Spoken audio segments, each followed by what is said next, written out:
Important है। आपके पास ऐसे दो इक्वेशंस हैं, b1y plus c1 equal to 0, a2x plus b2y plus c2 equal to 0। आपको इनका सॉल्यूशन है तो केस फर्स्ट आएगा, इफ a1 बाय a2 निकाला, यदि वो b1 बाय b2 के इक्वल नहीं आया, देन यूनिक सॉल्यूशन एग्जिस्ट। क्या होगा? यूनिक सॉल्यूशन एग्जिस्ट करेगा। ठीक है। दूसरी condition, if a1 by a2 is equal to b1 by b2 but not equal to c1 by c2, then क्या होगा? No solution. हाँ, यहां पर ये भी याद रखना, यूनिक सॉल्यूशन भी एग्जिस्ट करेगा और जो इक्वेशंस होंगी वो कंसिस्टेंट होंगी। इक्वेशंस क्या होंगी? कंसिस्टेंट होंगी। ठीक है। क्या होगी? कंसिस्टेंट होगी। ये क्या होगा? इनकंसिस्टेंट होगा सॉल्यूशन। क्या होगा? क्योंकि कई बार वो यूनिक सॉल्यूशन ना हो के वो पूछ लेते हैं कंसिस्टेंट है या नॉन कंसिस्टेंट है, तो ये है इनकंसिस्टेंट। तीसरा केस क्या होगा? यदि a1 by a2 is equal to b1 by b2 equal to c1 by c2 है, तो हमारे पास क्या होगा? मैनी सॉल्यूशंस एग्जिस्ट करेंगे और सॉल्यूशन क्या होगा? इक्वेशंस कंसिस्टेंट कहलाएगी। और कंसिस्टेंट में भी एक और बात, वो क्या होंगी? आपस में डिपेंडेंट होंगी। कंसिस्टेंट भी होंगी और साथ के साथ हमारी क्या होगी? डिपेंडेंट भी होंगी। ये कंडीशंस आपको याद रखनी है। अगर हम इनका ग्राफ प्लॉट करें तो जो केस फर्स्ट है, थोड़ा मुझे लिखना ऐसे नहीं था, केस फर्स्ट क्या होगा? देखो हम इनका ग्राफ प्लॉट करके देखते हैं। केस फर्स्ट था, यदि a1 by a2 not equal to है b1 बाय b2। ध्यान से समझना, ये कंडीशन आपने लाइन ली, इसका मतलब दो लाइनें हैं, उनके स्लोप इक्वल नहीं है, इसका मतलब लाइनें इंटरसेक्ट किसी एक पॉइंट पर करेगी। क्या करेगी? लाइनें इंटरसेक्ट करेंगी। जैसे ये यहाँ पे आ गई, ये वाली लाइनें यहाँ चली गई, ये लाइन क्या करेगी? किसी एक पॉइंट पर a, b पर क्या करेगी? Lines are intersecting. Lines are intersecting. देखो कितनी नई बातें पता चली। लाइन इंटरसेक्टिंग होगी, उसके साथ साथ क्या होगी?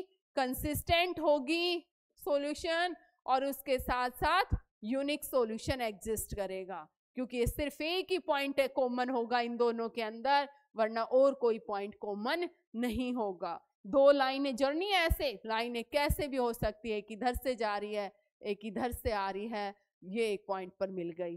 ठीक है। लाइन क्या होगी? पता चल गई, इंटरसेक्टिंग होगी।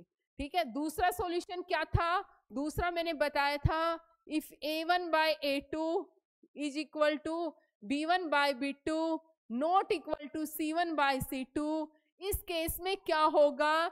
लाइनें देखो कैसी होंगी कि दो लाइनें ऐसे होंगी, दोनों लाइनें पैरेलल होंगी, ये कभी आपस में मीट नहीं करेंगी। ये लाइनें आपस में कभी भी क्या नहीं करेंगी?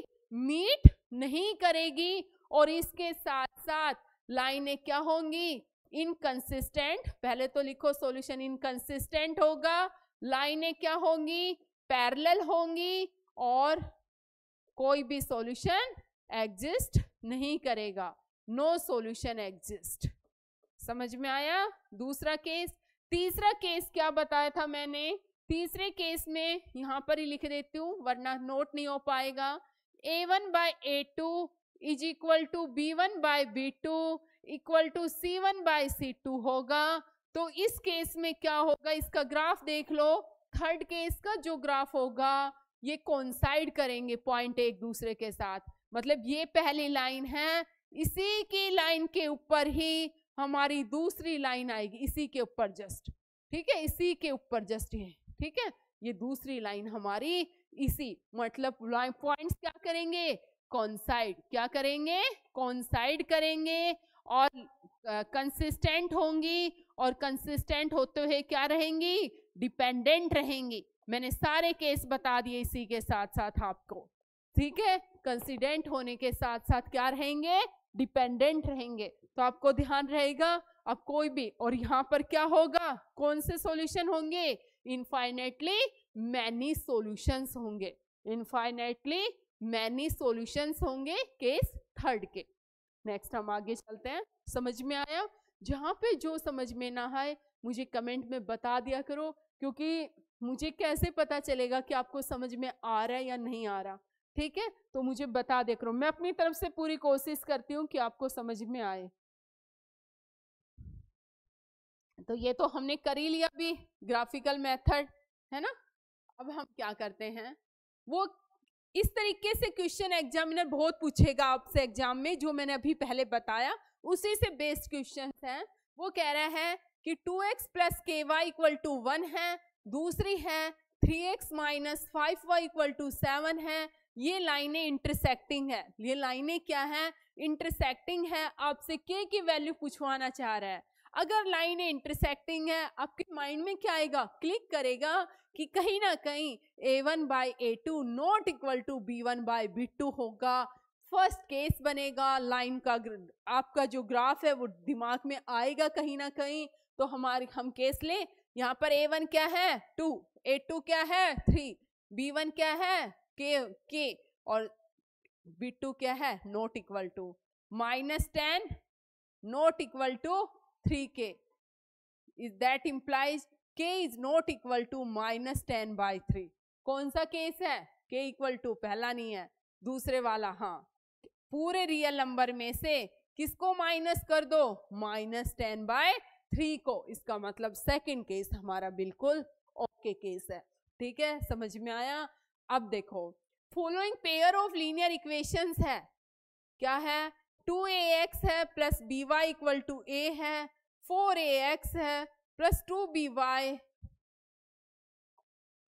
इज इक्वल टू, यहाँ पे देखना एक a इक्वल टू के इधर है तो जो -2a है इसको भी उधर लेके जाओ, ठीक है, वरना बात नहीं बनेगी। अब यहाँ पर देखो 2a/4a आया, b/2b आया, a/2a आया, सब में 1/2 इक्वल टू 1/2 इक्वल टू 1/2। क्या आया माइंड में, a1/b1 a2/b2 c1/c2 तीनों इक्वल है, कंसिस्टेंट है, कोइंसाइड करेगी और क्या होगा, इनफाइनाइटली मैनी सॉल्यूशंस होंगे। तो यहाँ पर क्या पूछा था उसने, कंसिस्टेंट होगी। देखो दोनों में, इसमें भी कंसिस्टेंट है इसमें भी, लेकिन इस वाले केस में कंसिस्टेंट क्या होती है, डिपेंडेंट होती है। ध्यान रखना, देखो इसमें भी कंसिस्टेंट दिख रहा है, इसमें भी दिख रहा है, लेकिन इसमें क्या डिफरेंस है, ये केस है पहले वाला जहां पर a1/a2 not equal to b1/b2, वहां पर इंटरसेक्टिंग का था,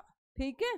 नेक्स्ट चलिए, नेक्स्ट में क्या कह रहे हैं, for all real values of c the pair of equation, pair of equation क्या है, यहाँ पर x minus 2y equal to 8 है और 5x minus 10y equal to c है। ये क्या पूछ रहा है, इसका कैसा सॉल्यूशन होगा, 1/5, अब मैं डायरेक्ट लिख दो, -2/10 और यहाँ पर 8/c। हमने पहले केस में देखा, ये आया मेरा 1/5 equal to 1/5 equal to 8/c, ये तो सही है। अब c के ऊपर है, अगर c देखो 40 आ जाता है तो 8/40 से 1/5 आ जाता है, और 1/5 आने पे क्या होगा, मैनी सॉल्यूशंस होंगे, मैनी नो। देखो अब पहले यूनिक सॉल्यूशन, यूनिक तो नहीं हो सकता, पहला केस तो हो नहीं सकता। नो यूनिक सॉल्यूशन, इसके बारे में, नो यूनिक सॉल्यूशन के बारे में मैं कैसे बता दूं कि सॉल्यूशन यूनिक है, मतलब ये नो सॉल्यूशन है या इनफाइनेटली, क्योंकि C के ऊपर केस है। C अगर C3 हुआ तो कोई भी सॉल्यूशन नहीं है ना, C3 हो गया कोई सॉल्यूशन नहीं है, और C40 हो गया तो सॉल्यूशन है। तो इसके बारे में भी हम नहीं कह सकते, और हम इसका मतलब नन ऑफ दी अबाव, हमारा कुछ भी सॉल्यूशन हो सकता है, ठीक है, क्योंकि इनमें से कोई भी ऑप्शन ऐसा नहीं है, वो ये कहता है ना ये भी और ये भी, तब तो हम उसको टिक कर देते हैं। तो इसमें क्या आएगा, और ये भी नहीं कह सकते, हम कुछ नहीं कह सकते, कह तो सकते हैं C40 हुआ, हम अपनी बात बता रहे हैं, C40 हुआ तो कौन सा सॉल्यूशन है, इनफाइनेटली मैनी है। C3 है तो कोई सॉल्यूशन नहीं है, है ना? नेक्स्ट देखो, the following pair of linear equations are, वो कह रहा है ये लीनियर इक्वेशंस हैं 3x minus 5y plus 8 equal to 0, एक है 7x plus 6y minus 9 equal to 0। ये क्या करेंगे, इंटरसेक्ट करेंगी, पैरेलल होंगी, कोइंसाइड करेगी, नन ऑफ दीज होगा। तो यहाँ पर क्या करेंगे 3/7 माइनस 5/6 8/-9। आपको इससे मतलब ही नहीं है, इसको तो छोड़ ही दो, पहले दो इक्वल नहीं आ रहे, अगर पहले दो इक्वल नहीं है तो क्या करेंगे, यूनिक सॉल्यूशन होगा, इंटरसेक्ट एट ए पॉइंट। देखो तीसरे में तो तब जाना जब पहले ही दो इक्वल नहीं है, तो तीसरे पे मत जाना, आप सोचोगे तीसरा भी इक्वल नहीं, अब क्या करें, जबरदस्ती कंफ्यूज मत हो ना, किसी ने बोला नहीं है, आप सिर्फ पहले दो पॉइंट, जब पहले ही दो सेटिस्फाई नहीं हो रहे तो तीसरे को तो देखना ही नहीं है।